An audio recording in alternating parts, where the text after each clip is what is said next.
Hai guys, welcome to my another YouTube video. Nama gue Gita dan hari ini kita mau ngebahas tentang kasus pembunuhan dari seorang suami yang amat sangat baik. Dan tau guys, dibunuhnya sama siapa? Yes, dibunuhnya oleh istrinya sendiri. Mau tahu gimana ceritanya?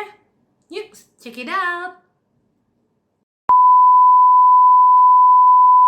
Brenda Andrew lahir pada tahun 1963 di kota Enid, Oklahoma, Amerika.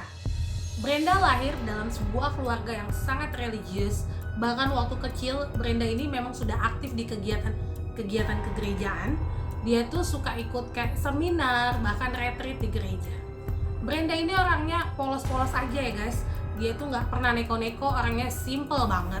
Dan pada suatu hari, si Brenda ini ketemu sama seorang pria bernama Rob Andrew di sebuah acara di musim panas.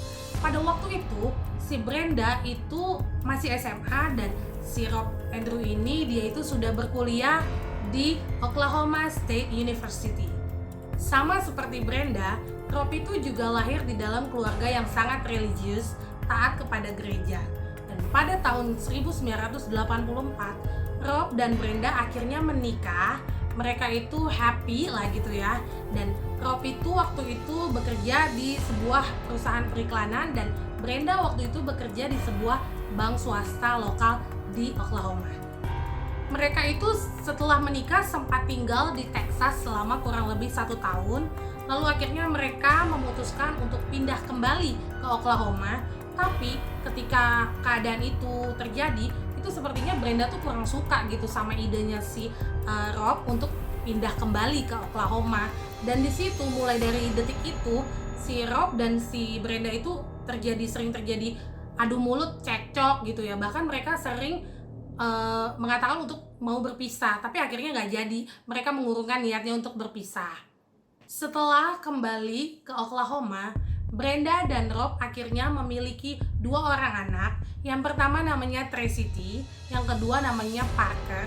Dan ketika Brenda itu memiliki 2 orang anak ini, Brenda memilih untuk resign dari pekerjaan lamanya, yaitu karyawan sebuah bank, dan dia ingin fokus untuk mengurus anak-anak dan suaminya. Kebetulan pada waktu itu Rob Andrew itu memiliki jabatan yang lumayan tinggi di perusahaan periklanan tempat dia bekerja.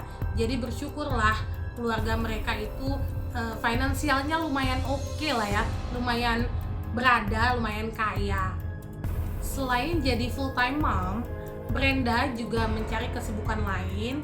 Dia akhirnya menjadi sukarelawan dalam mengajar anak-anak kecil yang ada di gereja, atau kita sering sebut namanya Sunday School Teacher. Orang-orang pun sebenarnya bisa ngeliat motif dari si Brenda itu nggak cuma ngajar aja ternyata guys. Orang-orang tuh notice gitu kalau ternyata si Brenda ini ada flirting dengan seorang sukarelawan juga di Sunday School itu bernama James Paffett. James Paffett adalah seorang duda yang bekerja sebagai sales asuransi, dan asuransi terbesar yang berhasil dia jual adalah asuransi jiwa sebesar $800.000 Amerika. Tahu nggak guys, itu dijual ke siapa? Yes, benar, dijual ke Rob Andrew. Pada Oktober 2001, Brenda ini menginginkan berpisah dari Rob, tapi Rob tuh nggak mau. Tapi karena si Brenda ini tetap kekeh mau berpisah, akhirnya dia itu tetap ninggalin si Rob.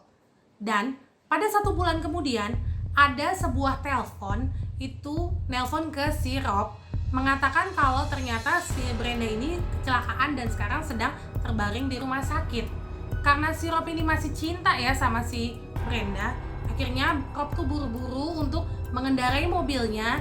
Dia mau pergi ke rumah sakit yang dikatakan sama penelpon misterius ini gitu. Ketika dia mengendarai mobilnya, ternyata remnya itu blong dong guys. Remnya blong, tapi karena si Rob ini pengendara yang handal, dia bisa selamat sampai ke rumah sakit gitu. Dan keesokan harinya, Rob itu pergi ke bengkel membawa mobilnya yang bermasalah kemarin. Nah, di bengkel, mekaniknya itu mengatakan remnya si Rob ini blong itu karena adanya kabel yang putus secara sengaja.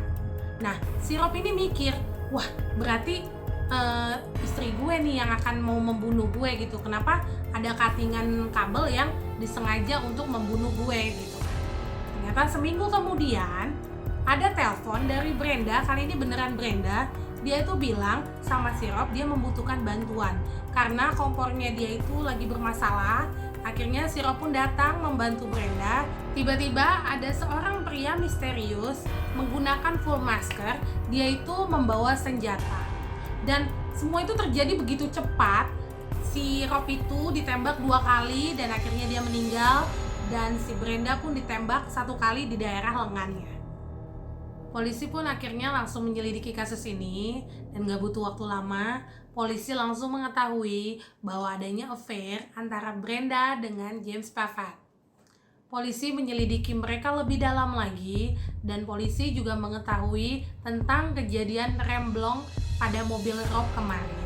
Setelah kejadian itu, Rob itu sempat datang ke kantor asuransi tempat si James Pafford ini bekerja.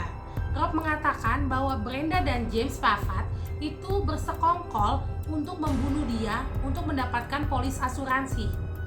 Dan karena dia juga mau datang, mau ganti nama penerima manfaat dari Brenda ke adiknya. Jadi mau diganti nih namanya Brenda jadi ke nama adiknya yang jadi ahli waris. Penyelidikan pun terus berlangsung, diketahui bahwa James itu menembak Rob 1 kali dan dia itu masih hidup ternyata si Robnya pada saat itu. Tapi ternyata guys, si Brenda ini gak puas, dia ambil senjatanya yang dipegang sama si James, dia tembak lagi si Rob dan akhirnya Rob itu langsung jatuh dan mati. Nah, si James ini pun menembak lengannya si Brenda sebagai alibi bahwa pria misterius itu gak cuma nyerang si Rob aja, tapi nyerang si Brenda juga.